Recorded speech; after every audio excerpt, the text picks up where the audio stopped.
Olá, amigos e amigas. É com enorme prazer que eu apresento para vocês hoje o nosso primeiro podcast do São Caetano Debate. Não poderia começar esse nosso podcast sem fazer alguns agradecimentos. Gostaria de agradecer a Deus primeiramente por nos dar força para desenvolver vários projetos sociais e pessoais. E agora, este podcast que já era um sonho de algum tempo, dando voz aos nossos microfones e a várias histórias e causas que não são comentadas ou sequer faladas por outros meios de comunicação, governo e etc. Falar sobre a realidade como ela é e não apenas teoria, papel. É tudo bonito no papel, né, pessoal? Então, na prática é diferente. Por isso que nós estamos aqui com esse projeto de desenvolvimento desse podcast.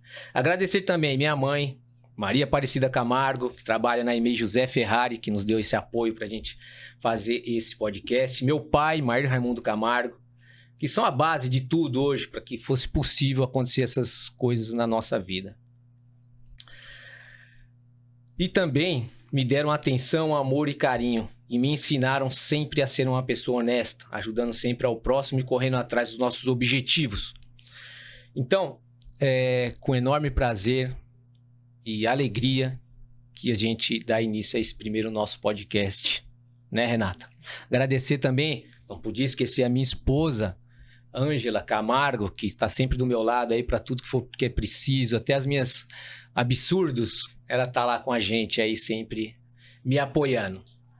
Então, vou apresentar para vocês aqui do meu lado minha filha, que vai nos ajudar no nosso podcast, apresentando, Renata Camargo. É uma alegria estar aqui participando desse projeto maravilhoso e com um debate hoje muito bacana, trazendo informações necessárias, tanto para mães quanto para profissionais e para também crianças e pessoas com essa condição que a gente vai contar hoje aqui para vocês. Eu estou muito feliz. A gente está iniciando um projeto muito legal que vai fazer e trazer informação para muita gente. E, né, para começar em grande estilo, vamos abordar um tema muito importante, né, hoje no nosso primeiro debate, que seria a realidade das mães de crianças autistas. E para brilhantar hoje aqui o nosso bate-papo, nós temos aqui a mãe do Luigi, a Ingrid Caimp, né? Ciamp, desculpa.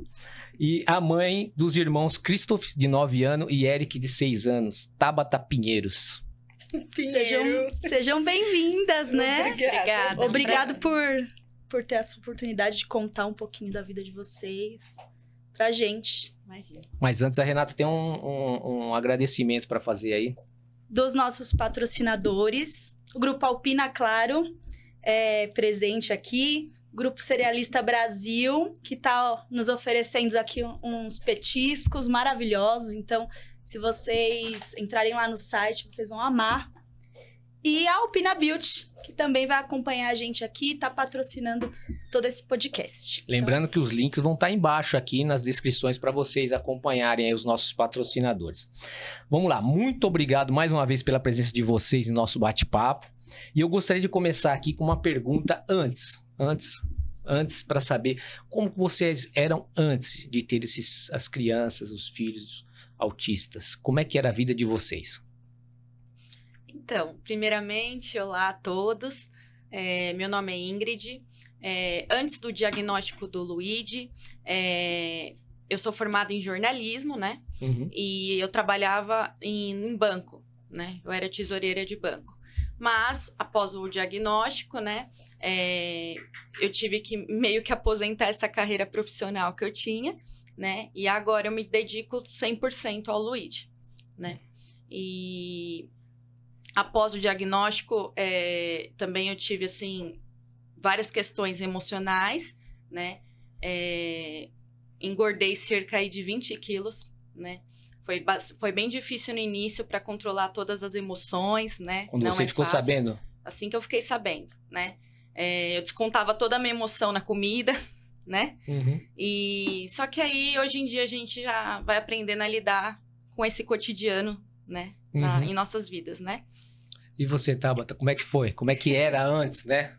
antes de ser mãe ou antes do diagnóstico? Que, assim, Antes do diagnóstico. Os dois também. O que você fazia antes? Na realidade, eu fui mãe com 16 anos, né? Nossa, novinha. Sim, eu tive filho no 2º ano do ensino médio, mais ou menos, ali.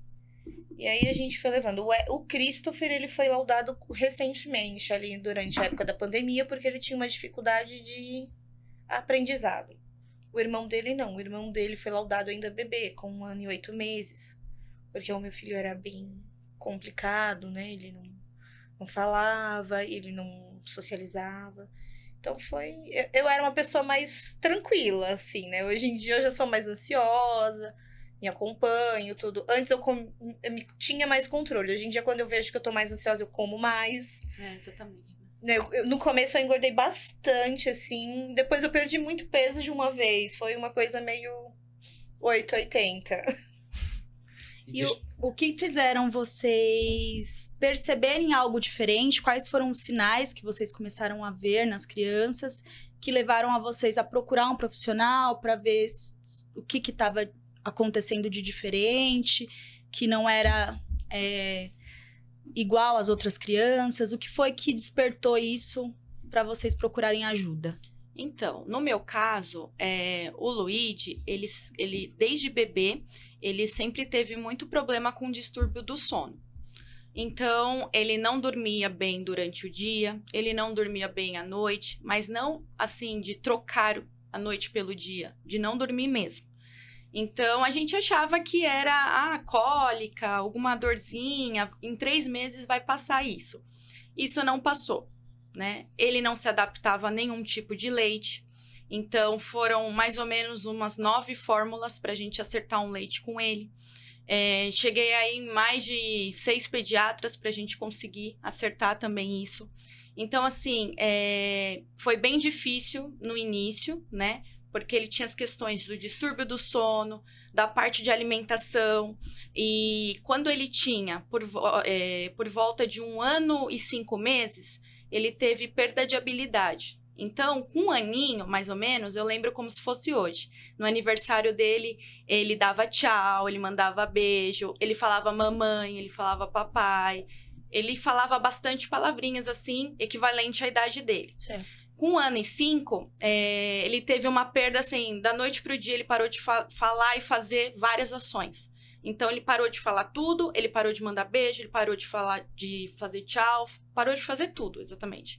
E aí, isso foi o que me deu, assim, um sinal, né? E aí, eu levei essa questão para a pediatra e ela também já estava com algumas desconfianças. Porque com 6 meses, a gente tem a introdução alimentar para o bebê.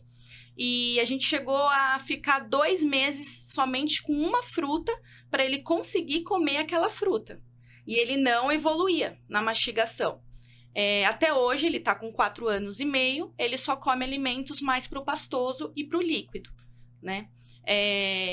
E aí, isso, a gente foi ligando uma coisa com a outra, a gente achou bem estranho.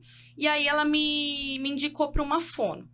E aí, essa fono atendeu ele, fez vários exercícios. E aí, a fono também percebeu que tinha alguns sinais. E ela falou, eu acho que ele tem autismo mesmo. E a pediatra também já desconfiava. E aí, elas me indicaram para uma neuropediatra. E aí, a neuropediatra, com 3 consultas, ela fechou o diagnóstico dele. Então, esses foram os sinais, né? E ele também, ele não tinha também o contato visual. A gente chamava ele pelo nome, ele não atendia. Então, foram os vários sinais, assim, né? De neurodesenvolvimento, que eles falam. Certo. E no seu caso, Tabata? É que eu tenho dois, né? O Christopher, né, que é o mais velho. E o Eric, de 6 anos. E eu brinco que os dois se completam. Que se eu juntar 2 filhos, dá um. Porque, assim, eles são completamente opostos um do outro. O Christopher, ele desfraldou com 1 ano e meio de idade. Praticamente sozinho, mesmo porque eu não fazia a menor ideia do que eu tava fazendo, eu tava aprendendo. Ainda acho que toda mãe de primeira viagem tá ali, né, aprendendo.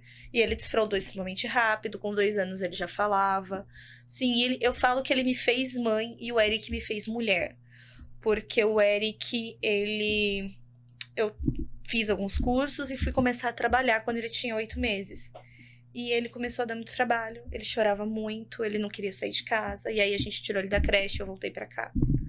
deu algum tempo, eu percebi que ele... Quando eu mudei de uma casa muito quieta pra uma casa com um pouco mais de barulho, que é onde a gente reside hoje, ele chorava o dia todo. E assim, era um choro que você não... Sabe aquele choro desesperado? Que você não... É sentido, você não sabe o que fazer, nada acalmava. Eu não sabia se era cólica, se era o leite de novo, porque ele tem alergia à lactose, entendeu? Eu tava me esvaindo de situações. Dormir... Menina, a noite que eu dormia 4 horas era muita, porque ele acordava gritando e você olhava pra ele, ele tava dormindo, gritando. Caramba. Era assim, punk. E você já tinha o mais velho, né? Então, só que aí eu ficava, quando você compara um com o outro, eu não tinha parâmetro nenhum, porque o Christopher dormia a noite toda. Uhum. Nos primeiros meses, a pediatra falava pra mim, tira a roupa do bebê pra ele acordar, pra ele mamar. Você tirava a roupa do Christopher, podia tirar a fralda. Ele acordava, grudava no peito e soltava. Ele não. O Christopher, ele gostava muito de banana. Sempre gostou muito de banana. O Christopher não gosta de carne vermelha. O Eric adora uma carne vermelha. O Christopher ama tomate. O Eric odeia tomate. Um come brócolis e o outro não come brócolis. Um come tudo com farofa, o outro não. Então, assim, pra mim, o parâmetro era nulo. E aí, eu peguei e levei ele pro pediatra. Falei, olha, doutora, ele tem alguma coisa. Eu não sei o que ele tem, mas ele tem alguma coisa. Ela, vamos caminhar pro psicólogo por desencargo de consciência. Porque, ao contrário do seu, os meus têm contato visual. Não é aquela coisa que nem a gente tá aqui que fica o tempo Sim. todo, mas ele tem um contato visual. Uhum. Os meus filhos, eles se comunicam. O Eric, não, ele não falava, mas ele procurava outra forma de se comunicar. O Christopher, ele é igual a mim, ele fala o dia todo, da hora que acorda, da hora que vai dormir. Se você puxar um assunto, a gente vai. Bem comunicativo. Exatamente. E esse excesso de comunicação também é um traço do autismo. Porque ele não sabe a hora de parar e ele foca no mesmo assunto, que é o hiperfoco que eles falam, né? Uhum. Então eu levei. Nas 3 consultas, a psicóloga me deu um papel enorme e falou: olha, ele é autista. Agora eu vou te encaminhar pro fono e pro neuro. Eles vão avaliar e a gente vai fechar um diagnóstico. Fomos pro fono. O primeiro fono me falou que eu deveria ser mais rígida com o meu filho. Nossa. Meu filho tinha 2 anos, o Eric, na época. E aí eu falei, como que você é rígido com um bebê que nem fala? Não faz sentido na minha cabeça. Aí trocamos de fono. A segunda fono falou, não, ele é autista, mãe. O neuro, o Dr. Alexandre, na época, maravilhoso. Adoro ele de paixão. Ele lá, o doutor, falou, ele é autista, mãe. Agora a gente vai fazer o quê? A gente vai tratar. Você vai continuar levando eles nas terapias e a gente vai encaminhar para fazer um outro, né? Um laudo ali mais especializado. Então, cada um foi de um jeito. O Christopher já foi ao contrário. Nunca me deu sinais nenhum. Quando chegou no primeiro ano, ele não aprendia a ler, ele não aprendia, ele esquecia o que ele estava aprendendo. Você podia falar para ele, olha, essa é a letra B. Continuar. Naquele momento, ele sabia. Daqui a 15 minutos você voltava, ele não lembrava. E o B eu lembro bem claramente, porque o primeiro aninho dele foi durante a pandemia. Então, era nós mães que ficava auxiliando. Eu falava, eu não sei onde que eu tô errando. Porque eu explico e não vai. Não aprende. E aí, ela fazia as telechamadas, né? Ela, mãe, eu sei que você tem um outro menininho que é autista. Você já parou pra pensar se não vale a pena levar ele? Com muito tato, muita educação. E eu fiquei, gente, que bola que eu comi, né? Porque eu vivo falando, não é todo autista que é igual. E eu, mãe de 2, e, né? Chegou, a gente levou o Christopher. O primeiro diagnóstico foi de dislexia. Porque ele trocava as letras e tudo e tal. Depois veio o TDAH, que era nítido. Ele é extremamente hiperativo, não para quieto um minuto. E aí eu falei, olha, como eu não tô conseguindo a parte do terapeuta ocupacional, que pra fechar o laudo é importante, encaminha pra Presp pra mim. Não sei nem se podia falar. Pode, lógico. Encaminha pra Presp pra mim, porque o meu filho do meio já está lá, até então era o caçula. E assim, ele já tem um parâmetro ali, ele já me conhece, eu conheço a equipe é muito bem formada. Levamos, aí a doutora virou pra mim, Tabata, você sabe que a gente tá investigando pra autismo, né? Falei, não, eu sabia que vocês iam investigar. O que vocês estavam investigando especificamente, eu já nem sei, porque cada hora sai um laudo. Ela, não, é autismo, e pra mim, ele é autista. Quando saiu o laudo, a assistente social, ela, então, mãe, é autista. E assim, é um completamente diferente do outro. Eu falo, gente, é por isso que o símbolo é uma pecinha de quebra-cabeça ali, porque É isso todo mesmo. mundo... Cada um tem uma individualidade, né? Não é algo Exatamente. que Não você é um padrão, né? é um padrão, né? Que dá Não, pra não tem. identificar. Uma coisa ou outra se junta. Sim. Mas não é tudo, entendeu? Que nem a dificuldade de fala do meu teve no seu também, Exatamente. Por isso que eles falam que é um espectro. né? É. Porque cada criança, ela apresenta um sinal diferente, né? Sim.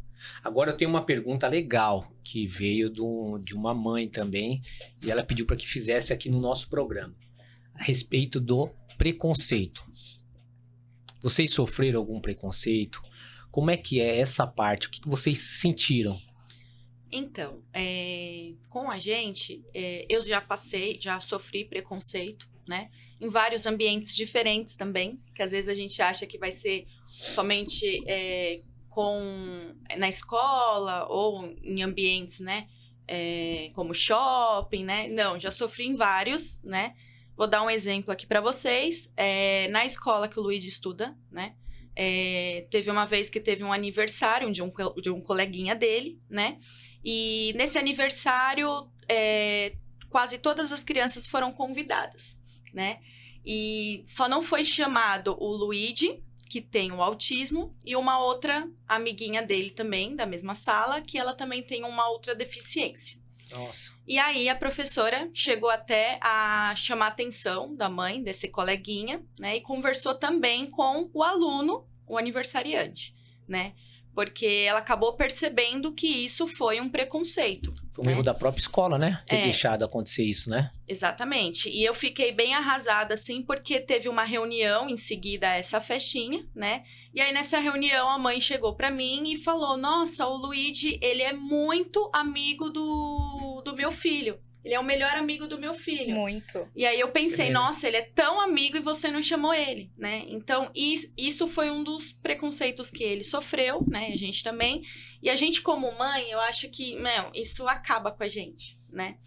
E Dá um tapa na nossa cara, mas não dá na cara do nosso filho. não é pelo fato de uma festa, né? Não é isso. É pelo fato de, assim, todas as crianças foram convidadas, só não seu filho pelo fato de ele ter uma deficiência, né? Já sofremos também preconceito na minha própria família também, né? Uma vez, o Luigi, a gente vai com van para a clínica, né? Em São Paulo, a gente tem o projeto, né, da van, que leva a gente até a clínica. E aí eu falei que a gente conseguiu, né, essa van e tudo mais. E aí um familiar falou para mim, não, mas eu acho melhor você não usar desse serviço, porque aí todo mundo vai saber que o Luigi tem uma deficiência. Porque vai ver a van chegando na sua casa, né? Vai estar a van, tudo, aí vai saber que ele tem alguma deficiência, né? Então, isso eu escutei de uma pessoa da minha família, né? E aí a gente vai vendo que são em todos os ambientes que a gente pode sofrer esse preconceito, né? Então, é bem difícil. Outro episódio também foi, uma vez eu levei ele num parque, e aí o Luigi começou a brincar com as crianças no parque, e aí a mãe chegou e tirou o filho dela exatamente na hora que o Luigi estava tentando interagir com o filho dela, né, descendo escorregador. E aí, mesmo ele não falando, né, ele não tem a parte social prejudicada. Então, ele estava interagindo, tudo mais, e aí a mãe percebeu que o Luigi, né, tinha alguma coisa ali, e aí ela pegou e tirou o filho dela imediatamente, assim, ali da brincadeira. Que absurdo. E aí eu percebi que ela não queria que o filho dela brincasse com o Luigi. E como é nítido ver assim que o preconceito vem dos adultos, né? Porque as Exatamente. crianças, elas interagem uma com as outras. É difícil. Acontece, eu acredito, com certeza. Mas acho que a grande parte vem dos adultos, né? Esse Mas preconceito. a questão é que, assim, a formação de caráter, ela tem como base a família. Você Exato. aprende de início como seu pai e com sua mãe. Isso mesmo. Então, assim, se o pai é preconceituoso, o filho vai ser preconceituoso, né? O meu filho, ele teve, na outra escola que ele estava, ele ia sempre com um cordão. Porque eu percebi que por ele ter o jeitinho diferente, que nem o meu menino, ele gosta de pintar as unhas. Ele é super estiloso, ele tem o dia de beleza dele todo sábado. Ele pinta a unha, hidrata o cabelo é o príncipe da casa. Legal. E é muito legal. O menor ou o maior? O menor, o maior, se você falar com isso, ele tem um treco, ele já tá, né, um mocinho. E aí, ele sempre ia com cordão, porque eu achava que era uma forma de instruir pra falar, olha, não é que ele é doidinho, né, como os pais adoram falar nas reuniões de pais e até os parentes, é que ele tem uma deficiência, muito mais pra buscar essa questão de respeito. E eu percebi, assim, o Eric sempre muito no cantinho, né? O Christopher também nunca teve muitas amizades. Já nessa nova escola que eles estão, por ser uma escola menor, em período integral, eles passam mais tempo convivendo. Foi a primeira vez que eu vi uma inclusão bonita mesmo, assim. O meu filho, agora ele tem colegas. Ele nunca teve colegas. Foi a primeira reunião de pais que eu fui, que eu não ouvi uma reclamação sobre os meus filhos atrapalharem os outros aprendendo. Foi a primeira reunião de pais que eu saí chorando de felicidade. E o meu marido ainda perguntou, aconteceu alguma coisa? Eu falei, então, não aconteceu. Na verdade, aconteceu uma muito boa, né? Sim, mas quando a gente vai para essas reuniões de pais, a gente já vai com o escudo no peito.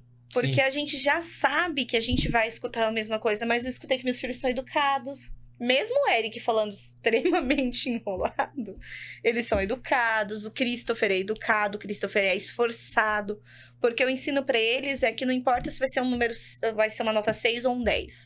O que me importa é se eles vão se esforçar para eles conseguirem aquilo. Exatamente. E realmente, os adultos, eles são muito mais preconceituosos. O Eric, por ele ter uma sensibilidade ali com um som um pouco mais alto, uma vez eu tava num ponto de ônibus com ele, dentro de uma rodoviária. Na minha cidade, a rodoviária, ela é mais aberta, então ela faz mais som, né? E aí, ele tava chorando muito, muito, muito, muito, e veio uma senhora de idade, maravilhosa, linda ela, que Deus proteja ela. Sua mamãe tá te batendo? E o Eric, ele fazia assim pra tampar o som. Sua mamãe tá te beliscando? Porque assim, porque você tá chorando, ninguém tá perto de você. E eu olhava pra aquela senhora, eu querendo chorar de nervoso. E aí, como todo mundo tem um idoso munido de si, a minha avó bem ao meu lado, ela falou assim, a senhora já foi pegar o seu ônibus? Porque o meu bisneto tá ocupado nesse momento. Então, quando começou a sair as carteirinhas, eu achei maravilhoso. Porque eu falei, gente, pelo menos, assim, se não for pra... Às vezes é melhor não se aproximar por preconceito do que chegar e falar uma coisa dessas. Que a gente tá judiando, que a gente tá maltratando. Porque, assim, e fica pra eles também, né? Claro. E isso quando não vem com aqueles comentários. Ai, pobre coitado. Tão bonito, mas tem problema. Isso mesmo. É, isso do problema, né? Também. Não, probleminha, defeitinho. Nossa, defeitinho magoa. ruim. Eu também tenho, assim, ano passado ele sofreu esse preconceito na escola, né? De não ser convidado, mas esse ano também eu fiquei muito feliz, porque, assim, eu tô percebendo que essa sala desse ano dele, os pais, eles explicam pros filhos o que é o autismo, eu tô percebendo bastante isso nessa turma desse ano dele.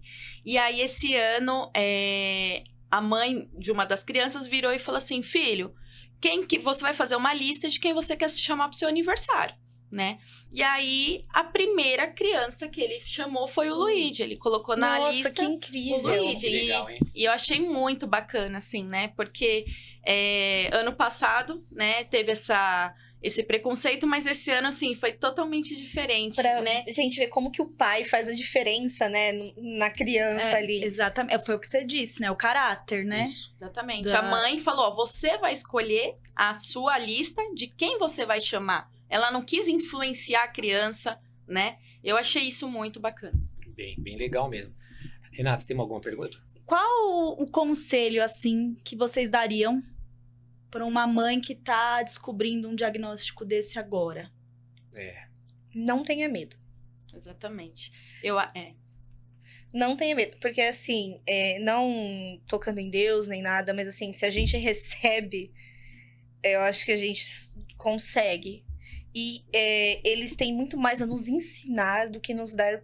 Não é fácil. Em momento nenhum vou falar. Não é fácil. Não é uma coisa fácil de se viver. Mas é incrível. Eles ensinam a gente, né, a sentir o valor por cada coisinha pequenininha, a primeira palavrinha, o primeiro passinho. Porque cada coisa que eles aprendem é uma grande vitória. E por trás daquilo tem um enorme trabalho, seja de profissionais, de pai, de mãe, de professor. Tem um trabalho enorme por cada passinho que eles dão, não é verdade? É Porque verdade. assim, quando o Eric falou pra mim, eu chorei que parecia que eu tinha ganhado na Mega Sena. É. Eu percebo que, assim, tem mães que às vezes elas ficam com medo, né? De acabar expondo a criança, né? E tudo mais. Mas, assim, se essa criança que tem o autismo, se ela não faz nenhum tipo de tratamento, né? Ela vai acabar sendo prejudicada, né? Então, ela vai acabar não tendo o desenvolvimento que ela deveria, né? Então, no nosso caso, por exemplo, quando a gente descobriu o autismo no Luigi, eu falei, não, a partir de agora, eu tenho que correr contra o tempo, né? Então, a gente começou a ver com a neuro quais as terapias que ele teria que fazer, né? Qual clínica que ele poderia fazer. Então, assim, eu acho que a gente tem que correr contra o tempo, porque é um tempo de ouro que eles têm. Quanto mais novos eles começarem essas terapias, né? Melhor vai ser o resultado, né? Então, de repente, às vezes tem mães que ficam com medo e tudo mais, mas eu acho assim, você tem que ter essa sabedoria que essa criança, ela depende de você, né? Então, assim, todo esse desenvolvimento dele vai depender dessas terapias, vai depender, né, de cada... Dessa atitude, né? de Dessa cada atitude. tomada de decisão de ir atrás. Não de é ajuda, fácil, né? não é fácil. É uma rotina desgastante, porque é uma rotina que você vai se dedicar todos os dias a levar em terapia, né? No caso do meu filho, ele faz 3 horas de terapia por dia e ele tem acompanhamento terapêutico na escola também de 4 horas, né? Então, ele chega a fazer... Extremamente puxado. Ele é bem puxado, é uma rotina bem puxada. São 32 horas de terapia semanais. Não é fácil, é bem puxado. Você Porém, a gente vai vendo a cada dia, né, essa evolução dele, né? E se eu e meu marido não tivesse tomado essa atitude de procurar profissionais para poder ir atrás de tudo isso, né, eu acredito que ele não estaria onde ele está hoje, né? Caramba, você estava comentando com a gente lá fora que você teve que entrar na justiça para conseguir uma terapeuta, né? Como Exatamente. chama? Terapeuta ocupacional, acompanhante terapêutica. Acompanhante terapêutica, né? Fica Essa aí eu a não dica. conheço. Isso, é assim. Quando o Luigi ele começou com as terapias, né? Ele está na 3ª clínica, né? E aí a gente teve muito problema com o convênio para autorizar essas horas dele, né? Com terapia, com acompanhante terapêutico na escola, né? E eu precisei entrar com uma liminar na justiça para a gente conseguir fazer o tratamento de uma forma adequada. Então, depois que saiu essa liminar, a gente consegue cumprir todo o relatório médico que a neuro solicitou pra gente. Porque é ela que vai fazer esse relatório e vai falar quanto que a criança precisa de terapia. Não é qualquer pessoa que vai chegar e falar, olha, seu filho precisa de tanto, né? Então, assim, essa médica fez todo o relatório dele. E aí, ela mencionou no relatório que ele precisava de um acompanhante terapêutico escolar. E aí, a gente pediu para a clínica e para o convênio, e o convênio ele não autoriza esse acompanhante escolar. Por que eles não autorizam? Porque não está dentro do rol da ANS. Né? Não é regulamentado no rol da ANS. Então, a gente teve muito problema de autorização com o convênio. E aí, eu tentei colocar o Luigi na escola sem esse acompanhante terapêutico. No primeiro dia de aula, ele quebrou o dente, porque ele tem muitas questões motoras. Ele tinha e ainda tem muitas questões motoras. E aí, no segundo dia, ele bateu a cabeça, também saiu todo machucado. E aí, eu falei, não, eu vou ter que ir atrás disso. E aí, junto com a clínica, a gente entrou com essa liminar. E essa liminar, ela foi autorizada. Então, atualmente, ele faz o tratamento numa clínica multidisciplinar. E ele também tem essa acompanhante terapêutica na escola. E o trabalho dela é essencial para ele. Porque ele não sabia nem pegar no giz de cera. Ele não sabia abrir a mochila dele. ele não sabia tomar uma água sozinho, ele não sabia fazer nada de AVD, que eles falam, que é atividade de vida diária. Então, ele não sabia fazer nada disso. E esse profissional foi muito importante, porque quando essa criança está somente no ambiente clínico, essa profissional não vai conseguir abranger tantas atividades que essa criança tem. E aí, quando ela vai para um ambiente fora da clínica, né? no ambiente social, ela vai conseguir focar nessas outras partes que ele precisa também.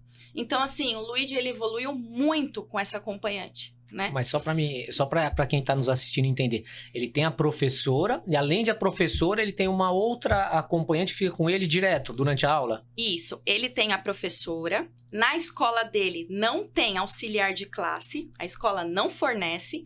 Então, ele tem essa acompanhante terapêutica que ela vem do plano de saúde, né? Que é a clínica que faz a solicitação desse profissional. Porém, na lei, todas as escolas deveriam fornecer esse acompanhante terapêutico. E era isso que eu ia perguntar pra vocês, que você nem sabia, né? Dessa Não, eu acompanhante conheço o terapêutico. cuidador, né? O auxiliar ali especializado, mas o acompanhante terapêutico é novo pra mim. Mas nas escolas, vocês costumam ouvir que tem esse acesso para crianças autistas, ou na maioria das escolas não tem, e aí você precisa de um suporte extra? Assim, o conhecimento que eu tenho é que você tem que solicitar tudo mais. Atualmente, meus filhos não fazem uso de cuidadora nem nada. O que a gente tenta, e o que a professora tenta, é adaptar as aulas para eles. Tem sim, pelo que eu soube, vai começar agora um professor voltado para isso tudo, porque no caso do Eric tem né, adaptação do material para ele poder, né, absorver, porque como ele tem hiperfoco em Halloween, que é muito aleatório, muitos dos assuntos dele tem que vir através desse hiperfoco. Meu filho também, o hiperfoco dele é Halloween. Halloween. Eu não sei de onde que saiu Halloween, menina, mas ele conseguiu. Então, tudo dele é Halloween. A fono pega como base o Halloween, a escola, o psicólogo. A gente agora tá tentando ensinar matemática através de receitas de Halloween. Então, eu falo pra ele, filho, arroz doce tem no Halloween. Como, mãe? Falei, ué, é comida. Se é comida, tá no Halloween, dá pra comer. É doce, não é? Então, a gente vai adaptando, entendeu? Porque a gente tem que ir através do hiperfoco. O meu outro filho já não. O meu outro filho, ele é muito coisas de tecnologia, de inovação. Então, o hiperfoco dele é nisso. Mãe, você viu aquele computador que é assim, assado? Não. Ele já sabe tudo. Eu não faço a menor ideia do que você tá falando, mas não tem problema, a gente senta com o Google. Tem nada que o Google não explique. O Google explica e eu continuo sem entender. Sem saber. Mas a gente vai tentando ali, pegando. O Christopher, ele tem um bom desenvolvimento. Depois da laudagem, que a gente colocou a medicação, terapia, ele tá indo muito bem. Agora eu tô com um problema assim. O Christopher atualmente só faz acompanhamento com fono. Porque eu ainda tô brigando pra conseguir as outras terapias com ele. Já foi negado inúmeras vezes. Sempre vai para a auditoria, depois de 15, 20 dias me devolvem que não vai. Caramba. Isso pelo convênio. Pelo convênio. Eu sofria muito isso. Desde março. Eu sofria bastante isso. Eu entrava em contato com o convênio para fazer a liberação das horas das terapias que o Luigi precisava. Aí eles liberavam as horas e daqui uma semana, um mês, já bloqueava Respondia. tudo de novo. E aí você tinha que entrar com... Aí eu tinha que entrar tudo de novo. Então, assim, eu comecei a perceber que isso prejudicou demais, né? Porque não tinha uma frequência de terapia. E aí foi que eu entrei com a liminar na justiça pra gente ter um direito, né? Adquirir esse direito e tá passar em lei, a ter, né? Tá em lei que eles têm que ter o tratamento. O meu problema eram duas coisas.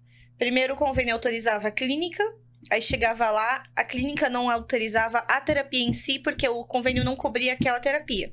Nossa. Ou eles faziam o contrário, eles simplesmente me mandavam um e-mail com o horário do agendamento, tudo, aí eu ligava lá na clínica pra confirmar. Não, mas não chegou nada pra gente. Eu abria a página, não tinha guia. E aí eu tinha que ficar fazendo reclamação no saque, assim.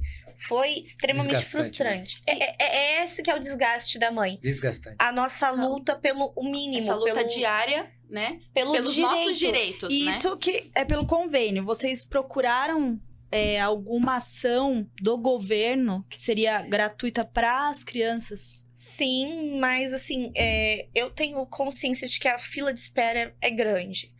E eu tenho um pensamento, acho que por conta da profissão, eu penso assim, se eu posso fazer pelo convênio e não tirar a vez daquele que não tem acesso ao Não tem um convênio, eu prefiro não usar. Agora, que nem os meus filhos passam com o neuropediatra pelo SUS. Porque o meu convênio neuropediatra é muito longe da minha residência. Geralmente é em São Paulo. Como eu disse pra vocês, eu morro de medo de dirigir pra essas bandas. Então eu teria que pegar metrô, trem, e tem muito barulho, eles iam ficar muito agitados. Sim. É muito desgastante esse processo. Até eles chegarem lá e passar em consulta, já desandou todo o mingau. Então eu falei pro meu marido, falei, não, vou tentar pelo SUS. No SUS, com a experiência que eu tive na minha cidade. Nós passamos com o pediatra no posto. O médico do posto, ele analisa se tem essa necessidade e aí ele encaminha para um neuro. No neuro, a gente leva essa guia e aí eles põem na fila de espera, que é o centro de vagas, a central de vagas. Certo. E achei muito engraçado. Quando eu precisei fazer isso com o Eric tinha acabado de sair da Praesp. Porque o Eric completou 6 anos e aí a lei diz que ele tem que voltar para o ensino regular. Certo. E o Eric foi mandado para um lugar e o meu outro filho, que nunca passou na Praesp, foi mandado para a Praesp. Eu falei, gente, é totalmente o oposto, né? Mas, assim, é a mesma neuro. Doutora Thalita, maravilhosa, extremamente paciente. E ela, assim, você vê que ela tem propriedade no que ela tá falando. Porque por convênio a gente pega muito neuro que... Eles não sabem Só ainda produção, cuidar. só pra ganhar, né? Só pra ganhar, Só pra entendeu? ganhar. Eles pegam um laudo, eles falam, tá bom. Toma isso e Uma acabou. coisa bem superficial, Só pra- né? Sim, você pode se matar ali pra conseguir 1000 relatórios. Eles, em geral... Isso quando o profissional atende, né? Porque já aconteceu dos meus filhos passarem mal, eu levar no convênio, no pediatra, alguma coisa. Tá, mas eu... Não atenda. Não, porque ele é muito agitado, mãe. Como que eu vou examinar ele desse jeito? E vocês conhecem algumas ações? Você falou Eu. que você usa o transporte. Mas Eu o uso o transporte transporte, que ele é fornecido pela prefeitura, né? Uhum. É um serviço bom, porém, eu acredito que teria que ter algumas alterações, né? E o Luigi também, ele já usou a ecoterapia, né? Que é aquela terapia do cavalo. Ele fez pelo um projeto do governo de São Paulo. E esse projeto, ele só teve duração de 1 ano, né? É 1 ano por criança, né? Então, a gente tentou fazer a renovação desse projeto, a gente não conseguiu. E foi uma terapia, assim, que fez muita diferença para ele, né? Foi no Parque da Água Branca, né? Esse projeto. E o que eu acho que falta é esses projetos terem uma continuidade. Isso. Porque, assim, na hora que a criança tá se acostumando ao ambiente, na hora que a criança, ela tá se desenvolvendo super bem, isso é Muda. tirado dela. Então, assim, o projeto acabou, a criança não vai mais ver o cavalo, a criança não vai mais fazer a terapia, e isso traz muitos prejuízos, né? Para eu explicar para ele que ele não vai mais ver o cavalo, né? Então, isso eu acho que acaba atrapalhando na terapia da criança. Então, eu acho que tinha que ter uma certa continuidade isso. Quais as outras terapias que você estava falando que o Luigi tem a agenda lotada? A agenda dele é bem Bem lotada. lotada. O que mais que ele faz? O que ele faz? Então, o Luigi, ele faz acompanhamento, né, na clínica multidisciplinar. Então, ele faz terapia de psicologia, ele faz de fono, ele faz uma que chama terapia ocupacional com integração sensorial, né? Que é incrível. É incrível. Ele faz também musicoterapia, que ele gosta bastante. Ele faz educação física. Ele faz fisioterapia aquática. E entre outras, que pode ser que eu esteja Tudo isso pelo esquecendo. convênio. Ele faz isso tudo pelo convênio, porém com a liminar que ele tem na justiça. Olha aí, fica a dica, hein? Que antes disso, ele não conseguia fazer. Antes disso, ele fazia apenas 4 horas semanais. Ele fazia 2 horas de psicologia e 2 horas de fono. Ele não tinha nenhuma todo esse outra. acesso Todo que esse é acesso. extremamente importante, né? Sim. E o convênio não Não Se tinha. recusavam, né? se recusava. Inclusive, agora, o Luigi está sem ecoterapia, porque acabou esse projeto de 1 ano. E eu entrei na liminar dele pedindo, adicionando na liminar essa ecoterapia, né? Porque quando eu entrei na liminar, com a liminar anteriormente, eu não coloquei a Porque ecoterapia, tinha porque ele já estava fazendo o projeto. Você achou que ia ter uma Eu continuidade, achei né? que teria uma continuidade. Como não teve, a gente adicionou no processo agora. E O aí problema ele... é que não causou nenhuma regressão, porque assim, toda vez que os meus trocam de terapeuta ou eu tenho que trocar Sim, de ele- clínica, eles regridem. Ele É teve... nítido. Ele teve bastante comportamento inadequado.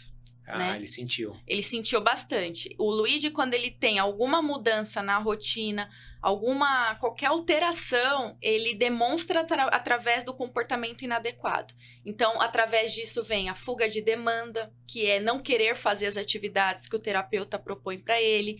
A alteração no sono, então isso muda todo o sono dele, né? Altera também a parte sensorial dele, que é o quê? Na alimentação dele também. Você me disse, né, que ele Ele tem passa seletividade. períodos comendo bem Isso. e depois ele volta pro Ele pra tem mesma... bastante seletividade alimentar. É uma outra pergunta que nos perguntaram aqui. Como é que vocês tratam essa parte da alimentação deles? Quais são Os as... meus são 880, né? Eles têm aquela época que eles não querem comer nada. E tem a época que eles querem comer tudo. Mas eu brinco que eu vi até um post um tempo atrás. Quando meu filho gosta de uma fruta. O balcão de passar as compras só com aquela fruta. Porque assim, a gente vai aproveitando. Quer comer isso? Beleza. Desde que seja saudável, tá tudo certo. A única coisa que eu pego muito no pé deles, que se deixar eles querem só comer besteira, só biscoito, só... Eles têm alguma intolerância? O Eric tem intolerância à lactose, alergia a glúten e a leite de vaca. Mas, assim, eu evito de tirar tudo de uma vez. Então, a gente vai adaptando. Eu vou pegando receitas novas, trabalhando com ele isso. Agora, a gente tá aprendendo a fazer maionese caseira. Porque tudo ele quer pôr maionese. Tudo, tudo, tudo. Ele adora maionese. Então, eu inventei de fazer maionese de azeitona em casa com ele. E ele gostou, porque, assim, ele fez a parte É uma dele... atividade. Exatamente, que o terapeuta ocupacional, como ele não queria ajudar em nada, ele, se dependesse dele, ele passava o dia inteiro sentado num canto, sozinho, ambos os dois. Então eu boto os dois pra ajudar em tudo. Pra ajudar na seletividade alimentar, porque quando ele era menor, ele não comia nada, nada, nada, nada. Era muito difícil de fazer ele comer. Ele só comia brócolis. Literalmente, só brócolis. Brócolis. A marmitinha da Praesp era um pote de brócolis. A professora falava, mãe, nunca vi uma criança que come brócolis. Só comia viu brócolis. Ele, agora. Um pote cheio de brócolis. E aí a Teó falou pra mim, olha, que é a terapeuta ocupacional, desculpa. Ela falava assim, começa a botar ele pra cozinhar com você. Manda ele pegar um legume, manda ele fazer uma receita com você. Então a gente começou com bolo, que era assim, era uma coisa que como ele não podia comer muito, mas era uma coisa divertida. Então ele aprendeu a fazer bolo, ele Uma aprendeu... cozinha experimental que eles usam também nas terapias. Né? Tem na Praesp, tem uma cozinha só pra eles. Menina, pra quem gosta de cozinhar, aquilo é o paraíso. Então a gente foi pra bolo, a gente foi pra purê de batata, que ele ama purê de batata. Tem muitas Tem receitas. muito de textura, né? De sentir. Sim, então assim, eu fiz pão com ele. Ele pega o pão e ele faz a massinha do pão. Essa semana a gente fez um rolinho de legumes. A gente fez uma massinha bem fininha, que é a mesma massa que se usa pra fazer guiosa. Que é só água, sal e trigo. Então a gente fez a massinha bem fininha, colocou os legumes, depois fizemos na frigideira. Então esse negócio de botar eles pra fazerem Isso ajudou. aumenta na sensibilização, né? Sim, porque trabalha o tato, a sensibilidade, o gustativo. E criança tem um negócio que ele quer ser adulto, né? Então, com ele, ajudou muito esse negócio de, eu fiz a minha comida. É meu papai, entendeu? Então, pra ele, foi ajudando. E também eu brincava de, qual que é a cenoura? Qual que é a batata? Então, assim, ele foi... Identificando cada alimento. Vocês vão aprendendo muito, né? Também com os profissionais. Em casa, vocês desenvolvem praticamente É que a gente tem que dar coisa, continuidade Sim. dessas terapias em casa, né? Vocês Não também adianta... te dão atividades pra fazer em casa com eles? Também. Porque os dos meninos, assim, Exercícios, né? A gente tem que dar continuidade nessa terapia, né? Porque senão, que adianta essa criança ir pra terapia, ir pra escola, mas em casa você não faz esse exercício com ele, né? Então, assim, o Luigi, ele evoluiu bastante nessa parte de seletividade alimentar. Porque, assim, ele só comia banana e sopa. Eram as únicas coisas que ele comia. Agora, ele já consegue ir para uma pizza de mussarela. Não pode ser outro sabor, a gente já tentou. Só mussarela. Só mussarela. Macarrão, por exemplo, se for com carne moída, ele não come. Só se for molho vermelho. Né? Então, ele tem ainda grandes exigências, mas, assim, melhorou bastante do que estava. né? E só que isso, essa alteração sensorial que ele tem é como se fosse uma montanha russa. Então, tem épocas que ele tá comendo muitas variedades. E tem épocas que, assim, ele para de comer tudo. Então, tem horas que ele tá comendo arroz, feijão e tenta ir para uma mistura e daqui a pouco ele já volta pra sopa de novo. Né? O seu também tinha aquela mania de ficar tirando do prato que ele não come por pôr o ladinho? O meu, ele tem ânsia se ele ver algo que ele não quer comer. Ele já tem até ânsia. O E ele meu não eu comecei a pôr num pratinho separado, porque ele fazia 5 grãos de feijão. O meu ele não separa. O meu ele não separa. Não, ele não gosta. Eu acho muito engraçado, porque esses dias mesmo eu fiz panqueca em casa. E eu coloquei pedacinhos de tomate no meio do recheio.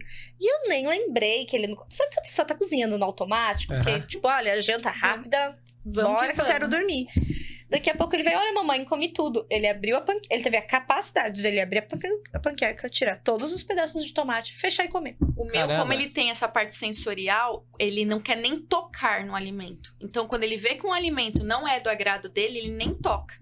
Né? Então, a carne moída, quando ele vê, ele já tem ânsia. Ele não quer nem tocar na carne moída. Então, E por isso que ele não tira. O que ele come de carne? De carne, ele come a carne batida na sopa.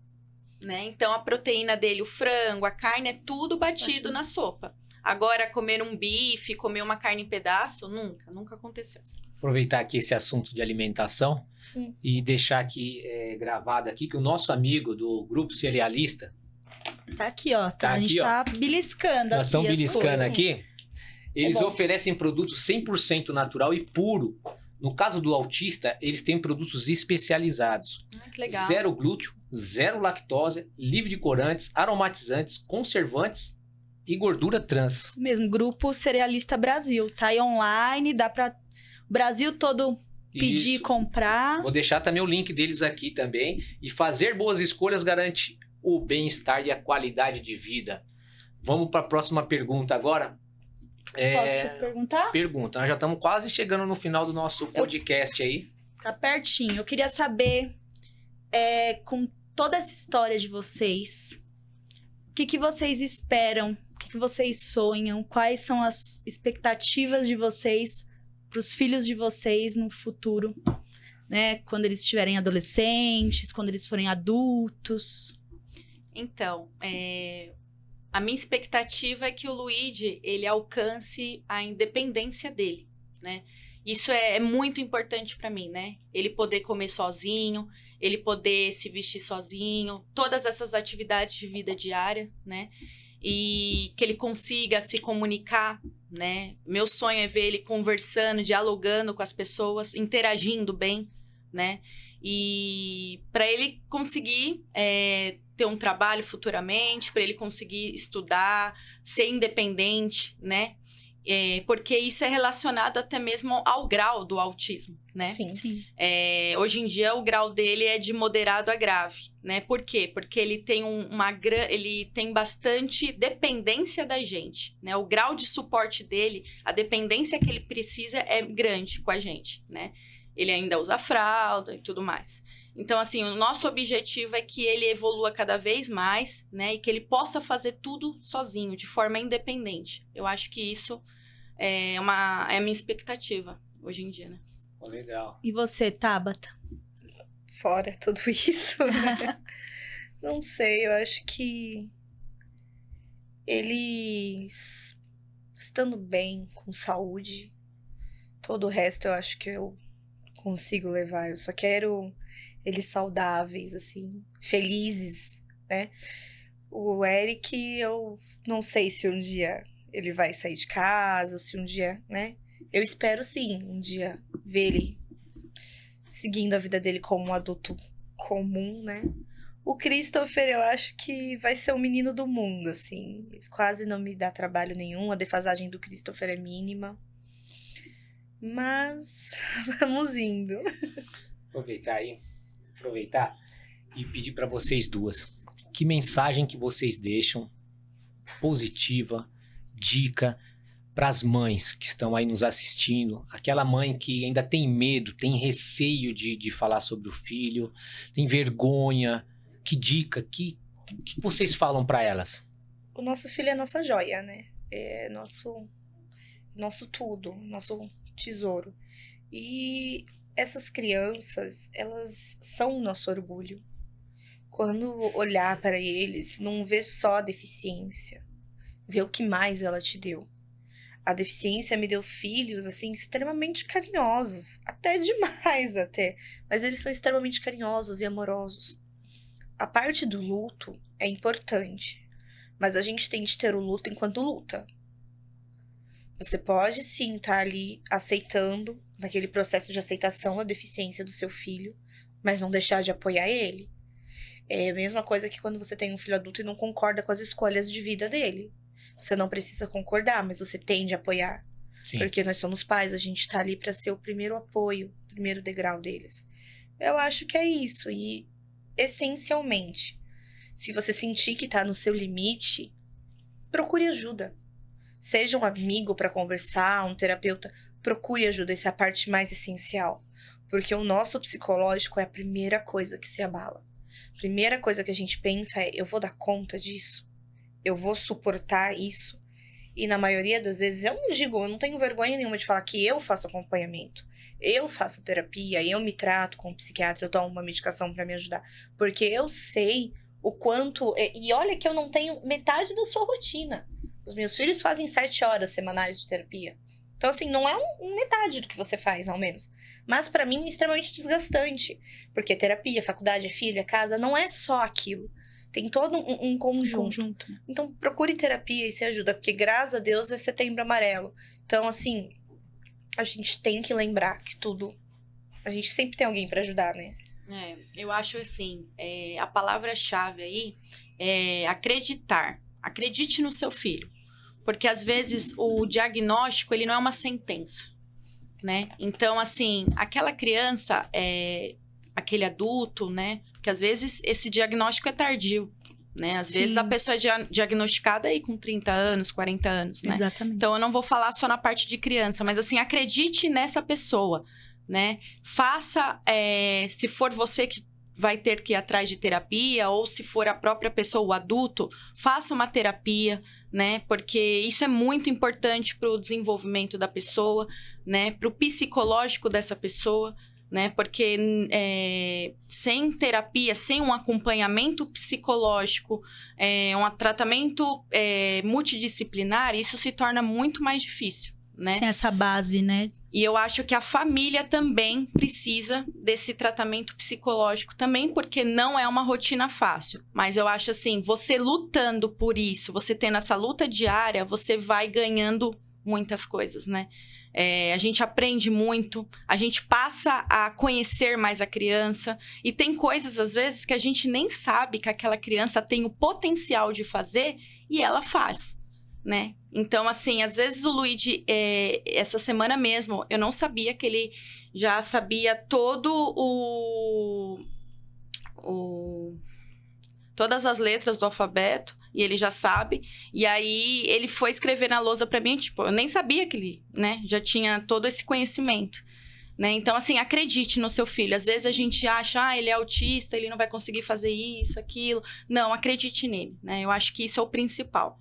E corra atrás, lute para que ele tenha essa evolução, né? Eu acho que isso é importante. E acesso aos serviços, né? Acesso aos serviços também, né? Se a gente tivesse um apoio melhor, né, do governo, da prefeitura, né? Eu acho que isso diminuiria a nossa luta. Essa dificuldade, né? De ter que recorrer à justiça para ter acesso a coisas que são básicas. Coisas básicas, ele, né? Até mesmo assim, como no nosso caso, às vezes a gente tem que deixar